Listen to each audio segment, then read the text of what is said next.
Welcome back to another episode of the Natty Teacher. I am, of course, your host. Who else but the Natty Teacher? And today, we got a push session, but it is a little bit different. Because let me tell you, I am halfway into my first training week of this new training block. And what I have found is that my previous push session I did on Sunday, or not on Sunday, sorry, Sunday, jeez, on Wednesday, dear Lord. I got my days all flip-flopped around. It's Sunday today. Sorry about that. But I did this previous Wednesday. It was a great push session, but it left an interesting taste in my mouth, and that taste had the flavor of change. And so that's exactly what we're going to do. We're going to keep a lot of the movements we're still running right now that I feel like I connect really well with, and that I feel like I can, comfortably, progressively overload, and that I enjoy. That's a big part of it too. But there are a handful of movements in both push sessions right now that I felt like I was almost kind of, I knew that was coming, excuse me. Woo! Ah, man. That, my friends, is called seasonal allergies. Wowza. And I got them in spades right now. Moral of the story is there's a few movements right now in both push sessions that I would like to change and also kind of mess with the order of things a little bit. So there'll be more to come with that. I will explain like my new, now again, it's not brand new, but there's just a few little changes there. I'll explain my new push A session, before we get to that, which will be next week. But for today, this is my push B session. And I'll explain to you how it's a little different right now. First and foremost, we are going to start with a cable fly. So that is the first thing. We are going to go back. For a long time, I really ran like a fly and a side lateral. Then I'd move into my pressing, and I really enjoyed that. I think maybe doing both a fly and a side lateral, especially when I was getting like heavier and heavier on both, that is where, I don't want to say it like took too much away from performance of pressing, but maybe made it not quite as smooth, I didn't have quite as much just kind of oomph left in the tank after going heavy on two movements before a press. So we're just going to do one. We're going to do build up to two working sets, top set, back off set of some cable flies. Then today, instead of an incline dumbbell, and you'll see why I do this in my push A session, it's going to be flipped around just a little bit. We're going to do a flat dumbbell press. Okay, really focusing on the sternal pec, really making sure that we're keeping those dumbbells out. You can absolutely tuck your elbows in. I prefer, for my chest and for my build, what I connect the most with, kind of keeping the dumbbells, if it's turned, it's barely turned, but really keeping them pretty horizontal, and keeping them straight out, and just, bringing them to the outside of the pec and then pushing up and bringing them together. Very simple movement pattern. Then after that, I'm excited for this one purely because I just haven't really done any kind of like free weight barbell movement in a while, especially one that is like incline kind of press. So it's going to be a high incline barbell press. So you could really almost call it like almost like an incline military press. Like it's notched up pretty high. Like it's only going to be maybe one or two slight notches behind 90 degrees. So like obviously, this would be a straight up military press here. It's going to be about here. So we're going to bring the bar down nice and controlled. This one we will want to keep the elbows in more of a neutral position because we're going to want to hit upper chest, and also we want to hit some front delts as well. Like that is kind of the move here. We want to hit that top line of the upper chest here, that upper, the clavicular pec? I don't even know because it attaches to the clavicle. I'm not an anatomy genius, but that very thin strip, if you look at like a human anatomy chart and look at all the different muscle fibers of the chest, there is a very thin strip that literally just rises right under the clavicle, your collarbone, and that's what we're trying to hit there. After that, we'll have our weighted dips, and then we will have some side delt work just in the form of some seated dumbbell side laterals, and then tricep push downs. So pretty well rounded. Once we get into it, it should move pretty efficiently, should move pretty quickly and, pretty good, pretty smooth. So I'm excited for it. Yeah, I'm excited. No fasted cardio this morning, just purely because we'll be doing cardio later on this afternoon. This is just an early, like I said, it's a relatively early morning for me. Usually on Sundays I train after 2 meals. Today we're training after 1. So I've been trying to get hydrated. Already had my first meal, been getting hydrated, and got my pre-workout with me. So we're on our way to the basement gym, the dungeon gym, to get down there and crush this push session. So new, again, a lot of the same movements or variations of the same movements, just a little bit of a different order and all that, just to keep it fresh. and have some fun with it again, start to progressively overload these movements and all that. So I just kind of felt stuck with some of my push stuff, some of my push work, and I noticed there were certain movements that I'm trying to hit one part of the body, but I felt it in another, and I'm like, okay, well, I can very easily swap this one out for something else and something I connect with a lot more and go from there. Like, that's not a big deal.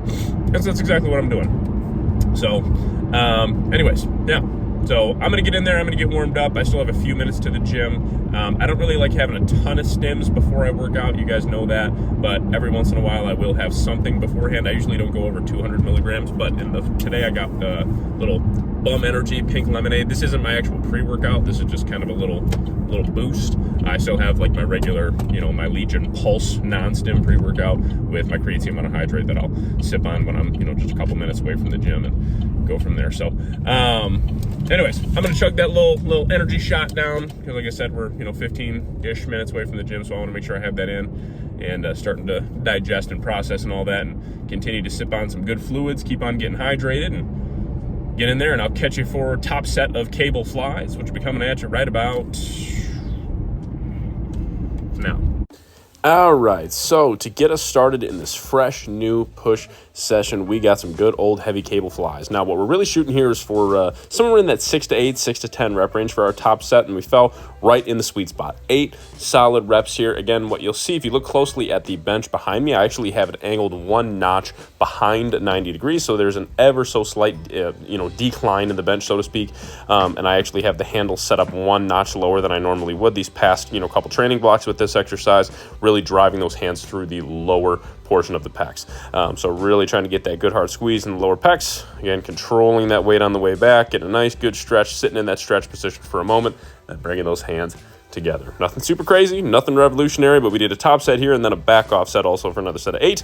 Then, just to try them out, man, I was excited. I ended up doing some flat dumbbell press. We're starting with the 130s here, and I hadn't touched these in a while, and last time I had done 130s on any kind of like flat pressing movement, I was really limiting my ranges of motion and kind of just doing pump reps, and I could get quite a few, but definitely nothing like this. So ended up doing a top set of 5 solid reps with the 130s as our second exercise. I was really happy with that, and I have a strong feeling we'll get this up to 7-8 reps pretty quickly in the coming weeks. I have a feeling. Speaking of that, we did some high incline barbell press. As of next, this is 2 notches on this bench, they're pretty close together.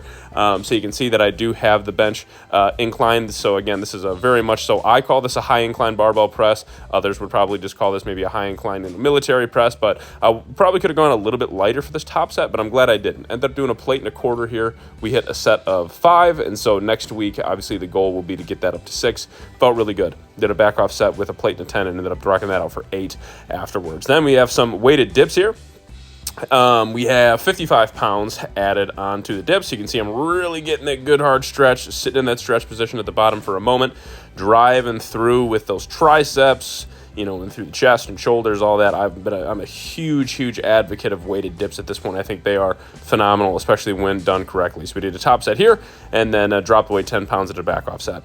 Then we did something a little unorthodox for me, which is a barbell upright row. I'll have to get a different angle on it for you this time, or next time, excuse me. I am using some Versa grips here to help me actually hold on to the weight. So here we just got 135. We did a top set of 8 here. Felt really good, actually. I was really pleased with this. And then we did a second set also with 135, and we were able to, for the most part, comfortably rep match that first set and get another pretty solid set of 8 without, you can see I'm not really doing a ton of rocking and all that kind of fun jazz. Then to end the actual push session itself here, we just got some single arm overhead tricep extensions. Again, I was doing push downs, but to be honest with you, I want to do more overhead work. I already got a good heavy dip, which is getting a lot of tricep recruitment, and then I just really love my overhead movements as of late. So we're using a 40-pound dumbbell here, did our top set here, and then we went to the 35-pound dumbbell and did that for a back-off set. Next week, I have a feeling we'll be using the 45 for our top set and 40 for our back-off set. I just have a feeling. I hadn't done this movement in a while, but it felt pretty good. So super B session in the freaking books, and man, that was a good one. Wow, great session, and even only with one meal in. I did have my post-workout meal with me, so that was good. So I already smacked that down, just my blended meal. So just so you guys know, if you're new to the channel, or if you are new to or maybe you just hadn't seen a video where I've talked about it, I was going to say new to again. I do one blended meal. I eat 6 meals a day, and they're the same every day. But I do have one blended meal just for convenience sake, and also like because it's just again mainly convenience. It's nice to have a meal that I don't have to like sit down and eat, especially when you're in the off season and you're eating a lot of food. Blending a meal or two in your day definitely isn't going to hurt you. It'll probably only help you. But I try to keep it as whole, real food as possible, minus like, you know, a couple of powders that are put into it, even though I do consider, I'm a big advocate for whey being food. I think that it's crazy to say that whey is not food. Like, that is definitely a food. So regardless, for post-workout, this is usually my meal 2 out of 4 during the weekdays, and then on the weekends, if I have a training day, which I always do now, at least one, it is my post-workout meal. So I'll like kind of shift my diet around a little bit to where I have that immediately post-workout, so then I can just bring it to the gym with me, chug it down, and we're good to go. But that meal is very simple. It's 100 grams of quick oats. I absolutely would not. You can do either rolled or quick oats. I would 100% advocate against steel cut oats for blending, just purely the way that they are cut. They are not super, at least in my experience, they are not super easy to blend. They don't really blend very well.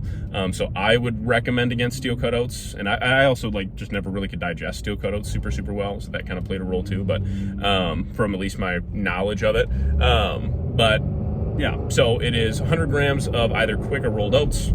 1 scoop of whey isolate. We don't got to go crazy with the protein powder. I only do a scoop and a half of protein powder in my entire day. Like, that other half scoop is just with my cream of rice to give it a little bit of flavor. So 1 scoop of whey isolate, and then 1 serving of some collagen peptides, type 1, 2, and 3. Just for the joints, mainly for the skin, hair, all that, nails, all that kind of fun stuff. But really, I use them, mainly for the joints. Yeah. So 1 scoop of collagen, and then I do 60 grams of frozen spinach, usually frozen organic spinach, and then 100 grams of frozen organic blueberries, all just blended with water. So just keep it simple, nothing super crazy. You can absolutely do milk. You can throw some, because it's very low fat, you could absolutely throw some peanut butter in there, honey, you other fruits, vegetables, other things you want to throw in there to blend up for sure. That's my go-to. Digests very well for me. Never really sits poorly at any time I have it during the day. And yeah, it is pretty large, pretty calorically dense. So I would recommend, maybe start a little bit smaller than that to if you're going to start blending a meal, if you're not used to eating a ton of food in your day and you're trying to bulk up, get more size, whatever. Or if you're trying to just go that route, I would recommend smaller amounts. My body is used to it. I'm eating 4,000 calories a day on training days. So just keep that in mind, build up to it a little bit. But regardless, just wanted to run you through that. That's the only blended meal I have during my day, though. All my other meals are whole food meals. So a lot of fruits and vegetables, too. A lot of fruits and vegetables. I'm a big guy. I have vegetable and fruit with 5 out of my 6 meals. Vegetables with every meal. Fruit with 5 out of my 6 meals now. So I am a huge advocate for micronutrients. They just make your body feel better. When you feel better, you perform better. When you perform better, you get more gains. Simple as that. Okay. Anyways, yeah, great session. I really enjoyed that. That was fun, dude. That was fun. It was fun to mix it up. I was super happy with my flat dumbbell pressing, just purely because I have not touched the 130s on anything other than dumbbell RDLs in years. Just purely because I did do a rep on incline dumbbell press a couple weeks ago. Not even a working set. I just did a rep just to feel it, and it felt pretty good. It moves, it moved all right. But I was really happy. I know 130s is my second exercise in. I got them for 5, but they were 5 controlled, down, touch the chest, not bounce off the chest, but down, come all the way down to the chest and bring the dumbbells back up together, keeping those elbows in a slightly more flared position. So I'm not using a lot of shoulder, not using a lot of tricep, or more than I have to at least. And, really working that sternal pec. So the pec fibers that really connect, up through the sternum. I guess what you would want to call, it doesn't exist, but what you would kind of call the middle, lower middle chest, more towards that middle chest. So again, there is no middle chest. It doesn't really exist like that. But just when people say you work your inner chest, it doesn't really work like that. You don't really work your inner chest. There is no inner chest muscle there, just a 3-tiered layer of chest fibers. But regardless, yeah, great stuff. Really enjoyed that. Loved that high incline that high incline barbell press. I mean, it definitely is more of like let's be real, very much so, a lot of front delt on that. That one I actually do keep the elbow slightly more turned in, not like this where I'm doing like a close grip bench press or something, like kind of more in like this position here. So still very much so, a lot of upper chest, very much so, a lot of front delts. But it just felt good. Came down, nice hard pause at the bottom, coming all the way back up, plate and a quarter there for my top set, and then I did a plate and a 10 for my back off set. Both sets felt very smooth. So I was very happy with how that felt, for sure. Just felt good, felt strong, and yeah, it was nice to start with a fly too, kind of like a heavier fly too. Like both my sets were sets at 8. So could have pushed either of them maybe to one more rep, maybe or so, excuse me. But yeah, it just felt good. It was just a fun session. Like again, I'm leaving with a good feeling in my body. Like I feel like I worked really hard, but that I still feel like full. You know what I mean? Like I feel full. Like my body feels good. I can like the muscles I trained feel like even slightly pumped still, even though I got done training. 20 plus minutes ago. That's the feeling I want to leave with. Because I'm really being conscious of not training too far past failure, or even in some sets to failure. Maybe leaving one rep in the tank or something like that, and just being smarter about that. Because I just notice whenever I do that, all of a sudden my training really takes off. I recover better, I get stronger faster, all that kind of fun jazz, and it's not by coincidence at all. But regardless, yeah, great stuff. Again, super happy with that session. Super happy with how I felt. Feeling nice and strong, and I'm excited that I had a handful of newer movements that weren't bothering some of the areas that were being bothered in the past. So it was nice to get in and do some fun stuff. So yeah. Anyways, that's about all I got, man. Again, great session, a lot of fun. Again, still do have cardio later on today, so I do still have 20 minutes of direct cardio later on, either on the bike, maybe while my daughter's taking her nap later, or if my family and it's warm enough, it's almost 60 degrees, maybe we'll just go for another walk later, do like a 20-30 minute walk, and do it that way. It's the nice thing about Michigan in the spring and summer is a lot of my cardio, especially in the off season, is moved outdoors, just to do it. It's just I enjoy that more. It's more fun for me and much more enjoyable. So yeah, without further ado, man, that's about all I got. So if you have not already, make sure you hit that subscribe button, guys. It means a lot to me, it means a lot to the channel and our continued growth. So thank you so much. I appreciate y'all tuning in and watching. Drop a like on the video, share it if you'd like. If you really liked it and you want to share it to your friends, let them know about the Natty Teacher. Hey, that'd also be great. I'd love that. If you got any questions, comments, or feedback, drop them down in the comment section below. Please feel free to reach out to me via DM on Instagram or on TikTok if you see or follow me on either of those channels as well. Just at the Natty Teacher. Drop a follow while you're there. But feel free to message me, and I do offer online coaching. I'm not really interested in taking on a lot of people right now, obviously with still working a full-time job, and training myself. Like I'm very in the heat of the moment. Like I don't really ever see coaching necessarily being my full-time career. I'm not really driven to do that, but I do love working with a handful of people, and right now I'm not working with a ton. So whether you need a diet plan written up, it's just a one-time thing, or whether you are looking to be prepped, again, I'm not an expert by any means, so please do not think that I'm this Mr. Olympia, trainer, Mr. Olympia prepper for people. But if you are, at that amateur level and you're looking to get into competing and you would like to work with somebody who is gonna, consistently reach out to you, check in on you, and make sure that you're, looking good, feeling good, doing what you got to do to make progress, I'm definitely your guy. And I offer very fair prices. And I've even, like if you're a college student, I get it. I was there. Money can be tight, so I'm even willing to, kind of work around you, and we can figure out something that, works for the both of us. So please, again, feel free to shoot me a DM, just at the Natty Teacher. Again, either on TikTok or Instagram or both. And or if you have any questions or anything like that about coaching or just anything in general, feel free to reach out on those platforms. And when I see it, I'll absolutely respond to you. So, I love chatting with people about bodybuilding, bodybuilding related things. So anyways, hey man, for all of you out there, God bless. And I hope wherever you're at, you're enjoying your time, enjoying your day, enjoying your month, your year. Keep plugging forward. Whatever happens in life, it's meant to happen. That's the simple fact. Whatever happens in your life, good and bad, it is absolutely meant to be. It is meant to teach you something. It is meant to do something good for you in the end. Okay? Just always remember that. Even if in that moment you think it's the worst thing ever, I promise you, it is for a reason. Everything that's meant to be will be. Simple as that. Whether you're religious or not, that is just the simple fact. Because you can make it be. And I'll leave y'all with that. So from myself, the Natty teacher, and from the whole Natty family, hey, we appreciate you. We love you guys. Thanks for tuning in. And we will catch y'all on the next one. This road to Natty Pro is out. Get out there, crush it. Have some fun, y'all. Peace!